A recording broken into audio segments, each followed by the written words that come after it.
ধরো একদিন রাতে তুমি স্বপ্ন দেখলে মঙ্গল গ্রহের মধ্যে তুমি তোমার বন্ধুদের সাথে কোনো এক মিশনে গেছো। সেখানে গিয়ে তোমার বন্ধুদেরকে হারিয়ে ফেলেছো কোনো এক প্রবল ঝড়ের মধ্যে। না আছে তোমার কাছে বেঁচে থাকার মতো কোনো খাবার, না আছে কোনো পানীয়। সেই মুহূর্তে তুমি কি করবে? এরকমই একটা science fiction survival movie. Hello, তোমরা দেখছো এক্সপ্লেন ফিল্ম বাংলা। আমি আছি তোমাদের সাথে নাজির। তো চলো ডিরেক্ট এক্সপ্লেনে চলে যাই। আজকের মুভি দ্য মার্শিয়ান। মুভি শুরুতে কয়েকজন সায়েন্টিস্টকে দেখানো হয়। তারা মঙ্গল গ্রহে গিয়ে সেখানকার মাটির স্যাম্পল কালেক্ট করছিল, কারণ তারা ওই মাটি পৃথিবীতে নিয়ে এসে গবেষণা করবে। ঠিক তখনই তাদেরকে এমার্জেন্সি অ্যালার্টের মাধ্যমে খবর পাঠানো হয় যে এখনই সেখানে কোনো একটা ভয়ানক ঝড় আসার সম্ভাবনা রয়েছে। তাই তাদেরকে বেশি দেরি না করে যত দ্রুত সম্ভব স্পেসশিপে ফিরে যেতে হবে। তাই সমস্ত সায়েন্টিস্টরাই একে একে স্পেসশিপে ফিরে আসে, কিন্তু তাদের মধ্যে একজন সায়েন্টিস্ট স্পেসশিপে ফিরতে পারে না। সে মাঝপথে ঝড়ের কবলে পড়ে কোনো এক জায়গায় হারিয়ে যায়। অন্যদিকে স্পেসশিপে ফিরে আসা সায়েন্টিস্টরা অনেক চেষ্টার পরেও তার সাথে কোনো যোগাযোগ করতে পারে না। তাই তারা আর তাকে খুঁজে পায় না। তারা ভাবে তাদের সঙ্গী, যার নাম হলো মার্ক, সে হয়তো মারা গেছে। তাই তারা সেখান থেকে ফিরে আসার জন্য পৃথিবীর উদ্দেশ্যে রওনা দেয়। কিন্তু ঠিক তার পরের সিনেই দেখা যায় যে মার্ক এখনও বেঁচে রয়েছে, এবং যখন ঝড় হচ্ছিল সেই সময় তার শরীরের মধ্যে প্রচণ্ড ধারালো কিছু ঢুকে গেছিল, যেটা সে অনেক কষ্টে বের করে। তারপর হাঁটতে হাঁটতে পাশের একটি শেল্টারে পৌঁছায়, যেটা তারা সমস্ত সায়েন্টিস্টরা মিলে তৈরি করেছিল। এর মধ্যে আর্টিফিশিয়ালভাবে পৃথিবীর মতো আবহাওয়া এবং মাধ্যাকর্ষণ শক্তি তৈরি করা হয়েছিল। শেল্টারের ভিতরে ঢোকার পর সে অনেক বেশি দুশ্চিন্তায় পড়ে যায়, কারণ সে জানতো যে এর পরের প্রজেক্ট আবার 4 বছর পর। সেই কারণে আবার 4 বছর পরেই এই মঙ্গল গ্রহে মানুষ পাঠানো হবে। আর এই 4 বছর সে কী করে বেঁচে থাকবে? কারণ এই শেল্টারের মধ্যে যে পরিমাণ খাবার রয়েছে, সেই খাবার খেয়ে তার পক্ষে 4 বছর বেঁচে থাকা সম্ভব নয়। তাই এখন যেভাবেই হোক তার নিজের জন্য খাবার অ্যারেঞ্জ করতে হবে। এরপর সে শেল্টারের মধ্যে রাখা কিছু কাঁচা আলুকে হাতে নেয় এবং সিদ্ধান্ত নেয় যে সে এখানে আলু চাষ করবে। আর চাষ করতে হলে সেখানে উর্বর মাটি এবং পৃথিবীর মতো আবহাওয়াও তৈরি করতে হবে, যার কোনো অস্তিত্বই সেখানে নেই। তবুও সে হার না মেনে চাষের জন্য প্রস্তুতি নিতে শুরু করে। সে প্লাস্টিক দিয়ে একটা জায়গা ঘিরে সে তার প্রয়োজন মতো আবহাওয়া আর্টিফিশিয়ালভাবে তৈরি করে। আর এবার তার জলের প্রয়োজন, এবং সেখানে চাষ করার মতো জলের ব্যবস্থা ছিল না। তার কাছে শুধুমাত্র তৃষ্ণা মেটানোর মতোই জল ছিল। কিন্তু সে জানতো যে জল কিভাবে বানাতে হয়। প্রয়োজনীয় সমস্ত জিনিসপত্রই তার কাছে মজুদ ছিল। তাই সে অক্সিজেনের সাথে হাইড্রোজেন মিশিয়ে সেটাকে জ্বালিয়ে জল বানানোর চেষ্টা করে, এবং তার ফলে এক ভয়ানক বিস্ফোরণ হয়। যদিও মার্ক তার ক্যালকুলেশন অনুযায়ী হাইড্রোজেন ও অক্সিজেনের পরিমাণ সঠিক নিয়েছিল, কিন্তু এখানে বিস্ফোরণ হওয়ার কারণ হলো মার্কের নিঃশ্বাস নেওয়ার কারণে সেখানে অক্সিজেনের পরিমাণ কমে গেছিল। কিন্তু এতে মার্ক হার না মেনে আবারও চেষ্টা করে, এবং এবার সে সফল হয়। সেখানে বাষ্পরূপে বিন্দু বিন্দু জলের সৃষ্টি হয়, এবং চাষের জন্য তার যেটুকু জলের প্রয়োজন ছিল সেটা সে পেয়ে যায়, এবং তার কয়েকদিনের মধ্যেই সেখানে প্রথম চারা অঙ্কুরিত হয়। এটা দেখে মার্ক প্রচণ্ড খুশি হয়। ওদিকে পৃথিবীতে মার্ককে মৃত বলে ঘোষণা করা হয়, এবং মার্কের নামে কবরস্থানে একটি সমাধিও বানানো হয়। এরপর হঠাৎ একদিন এক অপারেটরের চোখে পড়ে যে পৃথিবী থেকে পাঠানো কিছু জিনিসপত্র মঙ্গল গ্রহে যেখানে রাখা ছিল সেগুলো সেখান থেকে সরিয়ে অন্য জায়গায় স্থানান্তরিত করা হয়েছে। আসলে ওগুলো ছিল কিছু সোলার প্যানেল, যেগুলো মার্ক তার প্রয়োজন মতো সরিয়ে অন্য জায়গায় নিয়ে গেছে। এই দৃশ্য দেখার পর সেই অপারেটর তার সিনিয়রদেরকে ডেকে সেই দৃশ্যটিকে দেখায়, এবং তারা এটা বুঝে যায় যে মার্ক এখনও বেঁচে আছে। এরপর সিনিয়র অফিসার বলে সে বেঁচে আছে জেনেও আমরা কোনো রকম সাহায্য করতে পারবো না, কারণ তাকে উদ্ধার করার জন্য আমরা এখান থেকে রওনা দিলেও আমরা সেখানে পৌঁছানোর আগেই সে ক্ষিধা ও তৃষ্ণায় মারা যাবে, কারণ পৃথিবী থেকে সেখানে পৌঁছাতে বেশ কয়েক মাস সময় লেগে যাবে। আর মার্কের কাছে ততদিন বেঁচে থাকার মতো খাবারের সংগ্রহ নেই। ইতিমধ্যে 70 দিন পার হয়ে যায়। মার্ক সেখানে একা রয়েছে। সে হিসেব করতে থাকে যে 4 বছর পর পৃথিবী থেকে যে স্পেসশিপটি সেখানে পাঠানো হবে তা মার্কের লোকেশন থেকে আরও 3200 কিলোমিটার দূরে ল্যান্ড করবে, এবং মার্ককে তার আগেই সেই লোকেশনে পৌঁছাতে হবে। আর সেখানে পৌঁছাতে তার মোট 50 দিন সময় লাগবে। কারণ তার কাছে যে গাড়িটি অ্যাভেলেবেল রয়েছে সেই গাড়ি করে সে বেশি দূর পর্যন্ত যেতে পারবে না একদিনে। গাড়িটি সোলার পাওয়ার দ্বারা চলে আর তার ব্যাটারিও সোলার পাওয়ার দ্বারাই চার্জ করতে হয়। অন্যদিকে পৃথিবীতে তখন মার্কের কাছে খাবার পাঠানোর পরিকল্পনা করা হচ্ছিল, আর এই সমস্ত ব্যবস্থা সম্পূর্ণ করার জন্য মোট 3 মাস সময় লাগবে এবং স্পেসশিপটিকে পৃথিবী থেকে মঙ্গলে পৌঁছতে আরও 9 মাস সময় লাগবে, অর্থাৎ সর্বমোট 1 বছর সময় লাগবে। অন্যদিকে মঙ্গলে মার্কের আরও 48টা দিন কেটে যায় এবং তার লাগানো ফসল আরও বড় হয়ে ওঠে। সে মোট 400টি আলুর চারা বড় করতে সফল হয়, যেটা কিনা সে নিজেও ভাবতে পারেনি। মার্ক যেটা আশা করেছিল তার থেকে বেশি ফসল ফলাতে সে সফল হয়। এবার সে সমস্ত আলু তুলে নেয় এবং বেছে বেছে যে আলুগুলো ছোট ছিল সেগুলোকে আবার লাগিয়ে দেয়। কিন্তু শুধুমাত্র আলু খেয়ে সে আর কতদিন বেঁচে থাকতে পারবে? মানুষের শরীরের চাহিদা মতো সমস্ত রকম ভিটামিন প্রোটিন না দিতে পারলে সে তো অসুস্থ হয়ে পড়বে। তাই সে পৃথিবীর মানুষের সাথে যোগাযোগ করার জন্য মরিয়া হয়ে ওঠে এবং সে এমন একটি জায়গায় যায় যেখানে 1997 সালে পাঠানো পাথফাইন্ডার নামের যন্ত্রটি খারাপ অবস্থায় পড়েছিল। মার্ক সেটাকে মেরামত করে চালু করে ফেলে। সে জানতো যে এটা একটা অনেক পুরনো দিনের যন্ত্র এবং এটার সাহায্যে কিছু লো কোয়ালিটির ইমেজ ছাড়া পৃথিবীতে আর কিছু পাঠানো যাবে না।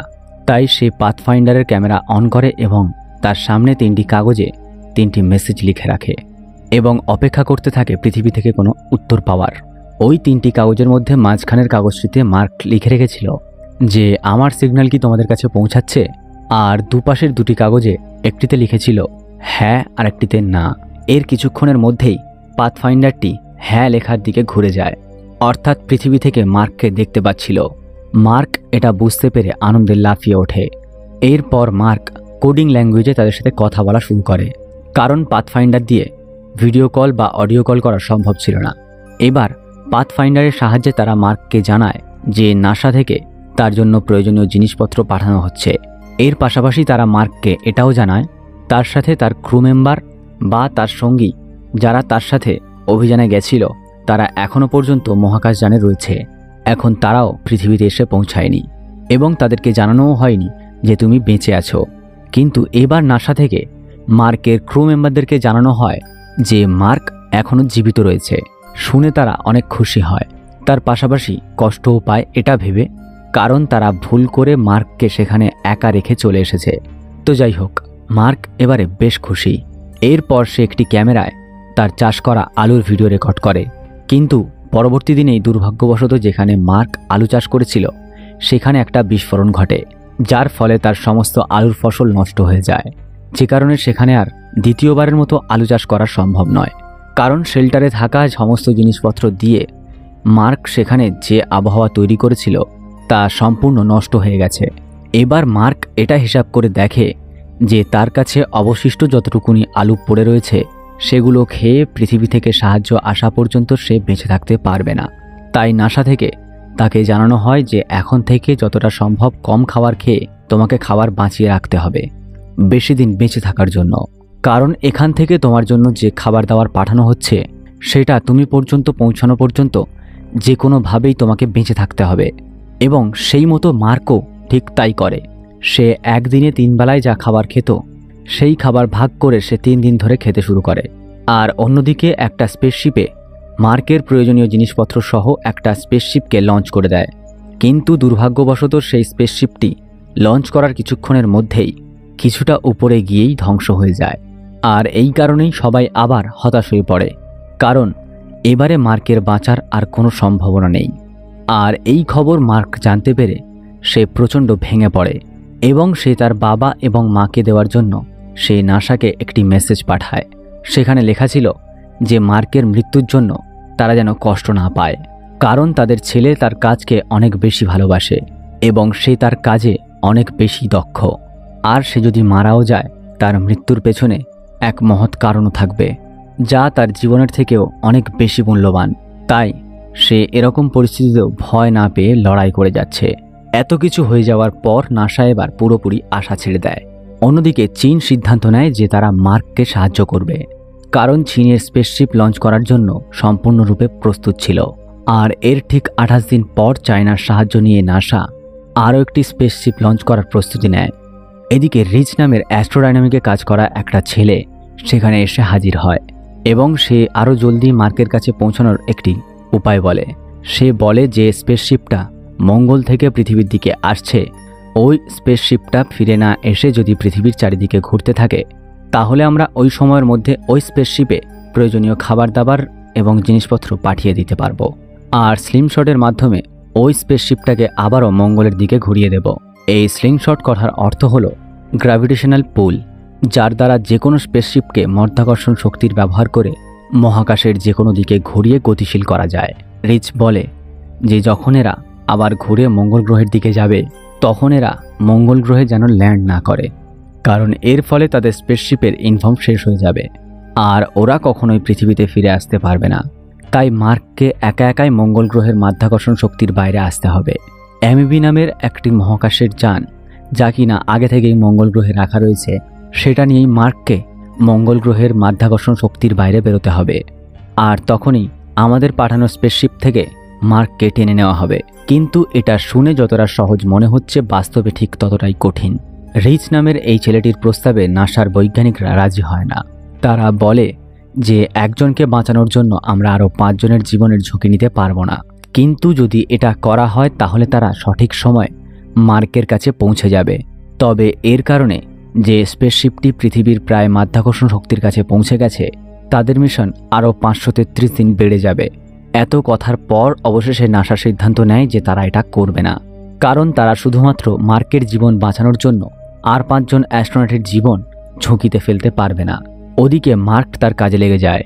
মার্কের টিমকে যে কাজের জন্য মঙ্গল গ্রহে পাঠানো হয়েছিল আর ঝড় আসার জন্য তারা সেটা কমপ্লিট করতে পারেনি, এখন মার্ক সেই কাজগুলিকে একের পর এক কমপ্লিট করতে থাকে।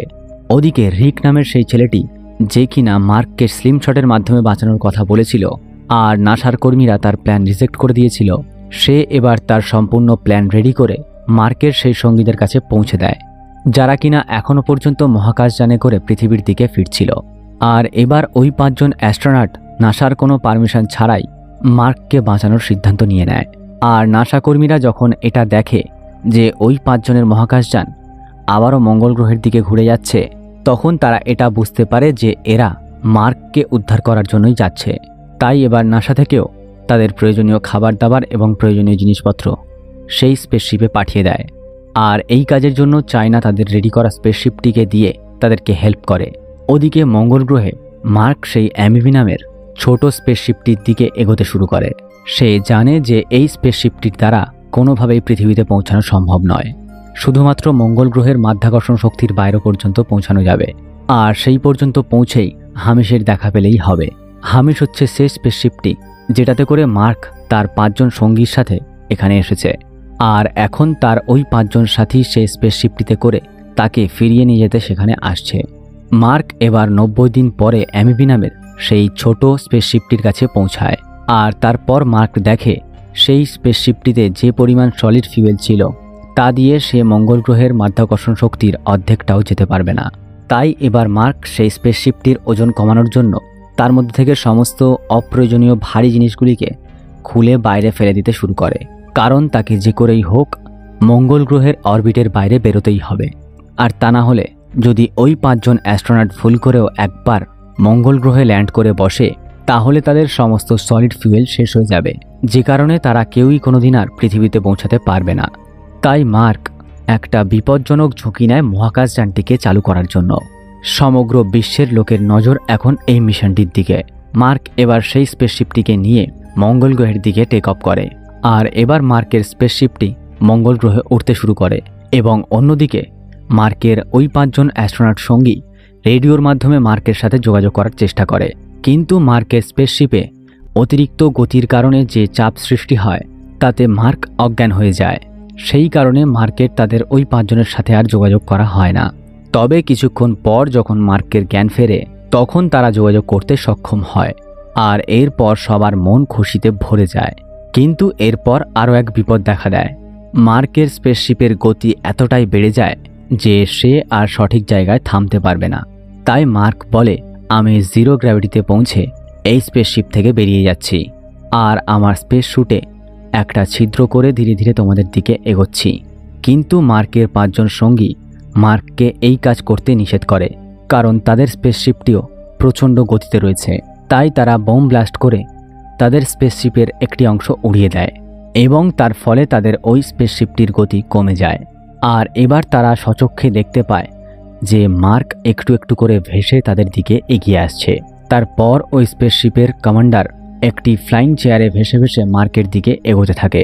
কিন্তু ওই ফ্লাইং চেয়ারটি যে দড়ি দিয়ে বাঁধা ছিল, কিছু দূর যাওয়ার পরই সেই দড়ি শেষ হয়ে যায় আর এবার মার্কের কাছে পৌঁছানো একেবারে অসম্ভব হয়ে দাঁড়ায়। কিন্তু মার্ক ঠিক সেই কাজটাই করে যেটা সে একটু আগেই বলেছিল। সে তার স্পেস স্যুটে একটি ছিদ্র করে ফেলে আর তার স্পেসশিপ থেকে বেরিয়ে যায় এবং হাওয়ার প্রেসার তৈরি করে কমান্ডারের দিকে এগোতে থাকে। এরপর যখন মার্ক ওই কমান্ডারের হাত ধরে তখন তার হাত ফসকে অনেক দূরে চলে যায়। কিন্তু যে দড়িতে কমান্ডারের চেয়ার বাঁধা ছিল সেই দড়িটা মার্ক ধরে ফেলে আর অবশেষে মার্ক তার পুরনো সাথী এবং পুরনো স্পেসশিপে পৌঁছাতে সফল হয়, যে স্পেসশিপে করে সে এই মঙ্গল গ্রহে এসেছিল। এরপর মার্ক পৃথিবীতে ফিরে এসে অ্যাস্ট্রোনটদের ইন্সপেক্টর হয়ে যায়। আর এই শ্বাসরুদ্ধকর মুভিটি এখানেই শেষ হয়। ভিডিও ভালো লাগলে শুধু একটা লাইক করে দিও এবং বন্ধুদের সাথে শেয়ার করে দিও। আর হ্যাঁ, তোমরা যারা সরাসরি আমার সাথে কথা বলতে চাও চলে এসো ফেসবুক, ইনস্টাগ্রাম, লিংক ভিডিও নিচে ডেসক্রিপশনে দেওয়া রইল। তো চলো, দেখা হচ্ছে পরের ভিডিওতে। বাই।